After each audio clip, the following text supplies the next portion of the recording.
ಇಟ್ಕೊಂಡಿದ್ದೀವಿ. ಹಾಗಾಗಿ ಅದೇ ರೀತಿ ಏನು ಇವತ್ತು ಪೌರಕಾರ್ಮಿಕ ಮಕ್ಕಳು ಚೆನ್ನಾಗಿ ಓದಿ ಇನ್ನೂ 198 ವಾರ್ಡಲ್ಲಿ ಪೌರಕಾರ್ಮಿಕ ಮಕ್ಕಳು ಇನ್ನೂ ಚೆನ್ನಾಗಿ ಓದಿ ಇದೇ ಥರ ಒಳ್ಳೆ ಹೆಸರು ತಗೊಂಡ್ರೆ ನಾವು ಸಂಘದಿಂದ ಏನು ಫೀಸ್ ಏನೋ ರಿಮೆಂಬರ್ಸ್ ಬರುತ್ತಲ್ಲ, ಆ ಒಳ್ಳೆ ಟಾಪ್ ರ್ಯಾಂಕ್ ಬಂದರೆ ಒಳ್ಳೊಳ್ಳೆ ಕಾಲೇಜ್ಗಳಾಗಲಿ ಒಳ್ಳೊಳ್ಳೆ ಸ್ಕೂಲಲ್ಲಾಗಲಿ ನಾವು ಒಳ್ಳೆ ಅಧಿಕಾರಿಗಳಿಂದನೇ ನಾವು ಸಂಘದಿಂದ ರೆಕಮೆಂಡ್ ಮಾಡಿ ಒಳ್ಳೆ ಪೋಸ್ಟ್ ಕೊಡ್ಸೋಕ್ಕೆ ದೊಡ್ಡ ಯಾವುದೇ ಕಾಲೇಜ್ ಇರಲಿ ಯಾವುದೇ ಸ್ಕೂಲ್ ಇರಲಿ ಅಂಥದ್ರಲ್ಲಿ ನಾವು ಸಂಘದಿಂದ ಇದ್ಮೇಲೆ ಅವ್ರಿಗೆ ಸೀಟ್ ಕೊಡ್ಸೋಕೆ ನಾವು ಪ್ರಯತ್ನ ಪಡ್ತೀವಿ. ಮತ್ತು ಏನು ನೀವು 198 ನಿಮ್ಮ ಮಕ್ಕಳು ಏನು ಓದಿಸಿರ್ತೀರೋ ಆ ಬಿಲ್ಗಳೆಲ್ಲ ನಮ್ಮ ಆಫೀಸ್ ತಂದು ಕೊಟ್ಟರೆ ಪ್ರತಿ ವರ್ಷ ನೀವು 1 ಲಕ್ಷ ಕಟ್ತೀರೋ 2 ಲಕ್ಷ ಕಟ್ತಿರೋ ಫೀಸು, ಆ ಫೀಸನ್ನು ನಾವು ಮೈಸೂರು ನಾಡು ಸಂಘ ವತಿಯಿಂದನೂ ನಾವೆಲ್ಲ ಟೀಮ್ ವರ್ಕ್ ಮಾಡ್ತಾ ಇದ್ದೀವಿ.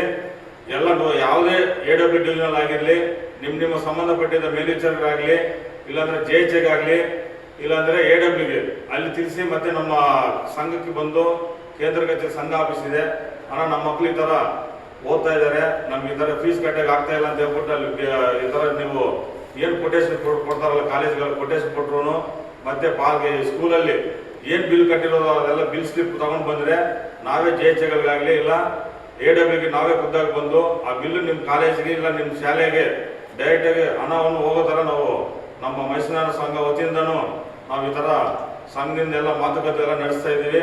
ಮತ್ತು ಪ್ರತಿಯೊಂದು ನೋಡಿ ಇವತ್ತು ಈ ಇಬ್ಬರು ಮಕ್ಕಳು ನೋಡಿದ್ರೆ ಪೌರಕಾರ್ಮಿಕ ಮಕ್ಕಳು ಈ ಥರ MBBS ಡಾಕ್ಟರ್ ಆಗ್ತಾ ಇದ್ದಾರೆ ಅಂದರೆ ನಿಜವಾಗ್ಲಂದರೆ ನಮಗೆ ತುಂಬ ಹೆಮ್ಮೆ ಆಗ್ತಾ ಇದೆ. ಇದೇ ರೀತಿ ನಮ್ಮ ಸರ್ಕಾರ ಮಟ್ಟದಲ್ಲಿ ನಮ್ಮ ಪಾಲಿಕೆ ಮಟ್ಟದಲ್ಲಿನೂ ನಮ್ಮ ಪೌರಕಾರ್ಮಿಕ ಮಕ್ಕಳಿಗೆ ಒಳ್ಳೆ ಅವಾರ್ಡ್ ಕೊಡಬೇಕು, ಒಳ್ಳೆ ಸನ್ಮಾನ ಮಾಡಬೇಕಂತ ಹೇಳ್ಬಿಟ್ಟು ಸರ್ಕಾರಕ್ಕೆ ಒಂದು ಲೆಟರ್ ಬರ್ತೀವಿ ಸಂಘದಿಂದ, ಮತ್ತು ಪಾಲಿಕೆ ಕಮಿಷನರ್ಗೆ ಒಂದು ಲೆಟರ್ ಬರೀತೀವಿ. ಸರ್ಕಾರದಿಂದ ಸನ್ಮಾನ ಮಾಡ್ಬೇಕಂತ ಹೇಳ್ಬಿಟ್ಟು ನಾವು ಒತ್ತಾಯ ಮಾಡ್ತೀವಿ ಅಂತ ಹೇಳ್ಬಿಟ್ಟು ತಿಳಿಸ್ತಾ ಇದ್ದೀವಿ.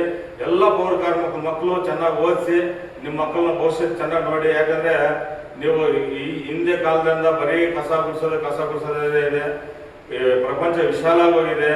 ಡಾಕ್ಟರ್ ಆಗ್ಬೋದು, ಇಂಜಿನಿಯರ್ ಆಗ್ಬೋದು, ಫ್ಲೈಟ್ ಓಡಿಸ್ಬೋದು, ಟ್ರೈನ್ ಓಡಿಸ್ಬೋದು, IAS ಆಗ್ಬೋದು, IPS ಆಗ್ಬೋದು, ಇಂಜಿನಿಯರ್ಗಳಾಗ್ಬೋದು. ಪ್ರತಿಯೊಂದು ಓದಿದ್ರೆ ಪ್ರಪಂಚ ವಿಶಾಲ ಎಲ್ಲಿ ಬೇಕಾದ್ರೆ ಅವರು ಜೀವನ ಮಾಡ್ತಾರೆ. ದಯಮಾಡಿ ನಮ್ಮ ಪೌರಕಾರ್ಮಿಕ ತಾಯಂದಿರು ಆಗಲಿ ಮತ್ತು ನಮ್ಮ ಅಣ್ಣತಮ್ಮರು ಯಾರೇ ಇರಲಿ ಪೌರಕಾರ್ಮಿಕರು ಚೆನ್ನಾಗಿ ಓದಿಸಿ ನಿಮ್ಮ ಮಕ್ಕಳ ಭವಿಷ್ಯದ ಚೆನ್ನಾಗಿ ನೋಡ್ಬೇಕಂತ ಹೇಳ್ಬಿಟ್ಟು ನಾವು ಸಂಘದಿಂದ ಮನವಿ ಮಾಡ್ಕೊತಾ ಇದ್ದೀವಿ. ಯಾಕಂದರೆ ನೀವು ಮಾಡಿದ್ದಲ್ದೇ ನಿಮ್ಮ ಮಕ್ಕಳ ಹತ್ರ ಕಸ ಗುಡಿಸೋಕೆ ಮಾತ್ರ ದಯವಿಟ್ಟು ಕಸ ಗುಡಿಸೋ ದಾರಿ ಮಾತ್ರ ತೋರಿಸ್ಬೇಡಿ ಅಂತ ಹೇಳ್ಬಿಟ್ಟು ನಮ್ಮ ಸಂಘದಿಂದ ತಮಗೆ ಎಲ್ಲ ಪೌರಕಾರ್ಮಿಕ ಮನವಿ ಮಾಡ್ತಾ ನೋಡಿ ಈ ಮಕ್ಕಳು ನೋಡ್ಬಿಟ್ಟು ನಿಜವಲ್ಲ ನಮಗೂ ಖುಷಿ ಆಗ್ತಾ ಇದೆ. ನಮ್ಮ ಸಂಘದಿಂದನೂ ಪುನೀತನ್ ಅವ್ರಿಗೆ ಮತ್ತೆ ಹರೀಶ್ ಅವರಿಗೆ ನಾವು ನಮ್ಮ ಸಂಘದಿಂದ ಮೈಸೂರು ಸಂಘ ವತಿಯಿಂದ ಸನ್ಮಾನ ಮಾಡ್ತಾ ಇದ್ದೀವಿ. ಈ ವಿಡಿಯೋ ನೋಡಿ ನಿಮ್ಮ ಮಕ್ಕಳನ್ನ ಇನ್ನೂ ಚೆನ್ನಾಗಿ ಓದಿಸಿ ನಾವು ಹೇಳಿದ್ವಲ್ಲ ಮುಂಚೆ ಬಿಲ್ಗಳು ಏನೇ ಇರಲಿ ನಮ್ಮ ಆಫೀಸ್ ತೊಗೊಂಡು ಬನ್ನಿ, ನಮ್ಗೆ ತಿಳಿಸಿ ನಾವು ನಿಮಗೆ ಕಾಲೇಜ್ಗಾಗಲಿ ಸ್ಕೂಲ್ಗಾಗಲಿ ಡೈರೆಕ್ಟಾಗಿ ನಾವು ಬಂದು ಆ ಬಿಲ್ಲು ನಿಮಗೆ ಕಾಲೇಜ್ಗೆ ಹೋಗೋ ಥರ ನಾವು ಮಾಡ್ತೀವಿ ಅಂತ ಹೇಳ್ಬಿಟ್ಟು ಸಂಘದಿಂದ ತಿಳಿಸ್ತಾ ಇದ್ದೀವಿ.